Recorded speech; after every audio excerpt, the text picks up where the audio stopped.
আসসালামু আলাইকুম সবাইকে। দেখতেই পাচ্ছেন আমার সামনে দুটি ফুড গ্রিন্ডার রাখা রয়েছে। একটি হচ্ছে বাজারের লোকাল গ্রিন্ডার এবং আরেকটি 100% অরিজিনাল গ্রিন্ডার।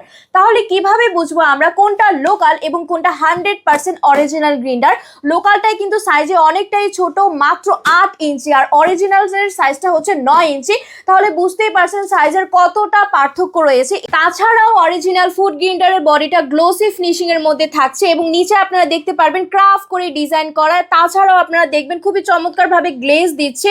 এছাড়াও কিন্তু এখানে চায়না লোগো দেওয়া আছে। এই চায়না লোগোটা দেখে কিন্তু আপনারা বুঝতে পারবেন যে এটাই হচ্ছে একদম 100% অরিজিনাল গ্রিন্ডার। কিন্তু এই লোকালটার ক্ষেত্রে কিন্তু দেখবেন নিচের এই পার্টটা কিন্তু একদম স্ট্রেট করা, তাছাড়াও কিন্তু ম্যাট থাকছে একদম ফ্যাকাশে টাইপের। দেখলেই বুঝতে পারবেন যে এটা একদম লোকাল এবং এখানে কিন্তু কোনো চায়না লোগো দেওয়া নেই। তাছাড়াও এখানে চমৎকার একটা ব্যাপার আছে, এখানে কিন্তু লোকালটার ক্ষেত্রে সুইচ বাটনটা কিন্তু ব্ল্যাক কালার থাকছে, আর অরিজিনালের ক্ষেত্রে কিন্তু সুইচ বাটনটা আমরা হোয়াইট কালার দেখতে পাচ্ছি। সো এখানে কিন্তু হিউজ পরিমাণে ডিফারেন্স রয়েছে। আমরা কিন্তু সুইচ বাটনটা দেখে কিন্তু বুঝবো যে কোনটা লোকাল এবং কোনটা অরিজিনাল। লোকাল গ্রিন্ডারের হ্যান্ডেলের ক্ষেত্রে কিন্তু ক্রাফট করা আমরা দেখতে পাচ্ছি, আর অরিজিনালের ক্ষেত্রে কিন্তু গ্লোসি একটা ভাইবস দেখছি আমরা। এটা কিন্তু একদম সোজা ভাবে থাকবে এই হ্যান্ডেলটা।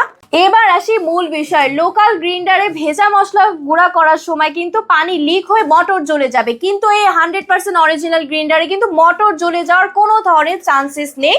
তাহলে এবার আসুন লোকাল এবং 100% অরিজিনালের এক্সপেরিমেন্ট করে দেখাই আপনাদেরকে। ফার্স্টে লোকাল গ্রিন্ডারে আমি পানি ঢেলে নিচ্ছি এবং আপনাদেরকে দেখাবো যে গ্রিন্ডারটা লোকাল হওয়ার কারণে কিন্তু নিচ থেকে পানি পড়ে যাবে, আর অরিজিনালের ক্ষেত্রে কিন্তু পানি ঢালার পরে কিন্তু পানিটা পড়বে না। সেইটার ডিফারেন্সটাই কিন্তু আপনাদেরকে আমি দেখাবো। এই যে দেখুন, আপনারা সরাসরি দেখতেই পাচ্ছেন, এখানে কিন্তু দেখতেই পাচ্ছেন লোকাল গ্রিন্ডারের ক্ষেত্রে কিন্তু নিচে দিয়ে পানি পড়ে যাচ্ছে। সো ভেজা মশলা ব্লেন্ডিং করার সময়ও কিন্তু আপনাদের পানি পড়ে মোটর জ্বলে যাওয়ার চান্সেস আছে। কিন্তু এই অরিজিনালটার ক্ষেত্রে দেখুন আমি পানি ঝুলাচ্ছি কিন্তু এটা কিন্তু নিচ থেকে পড়ছে না। তাহলে বুঝতেই পারছেন কোনটা অরিজিনাল এবং কোনটা লোকাল ফুড গ্রিন্ডার। সো এই 100% অরিজিনাল ফুড গ্রিন্ডারটি আপনাদেরকে চালু করে দেখাচ্ছি। সুইচ বাটনটা অন করলে এটা কিন্তু প্রেস করলে অন হয়ে যাবে। সো কতটা হাই স্পিডে কিন্তু এটা চলছে এবং এটার ভেতরেও কিন্তু দেখতে পাচ্ছেন 8টা ব্লেডের স্টেইনলেস স্টিল ব্লেড থাকছে। এছাড়াও কিন্তু একদম 100% অরিজিনাল তো থাকছেই। সো যারা যারা অর্ডার করতে চাচ্ছেন সবাই অর্ডার নাও বাটনে ক্লিক করুন অথবা স্ক্রিনে দেওয়া নাম্বারে যোগাযোগ করুন।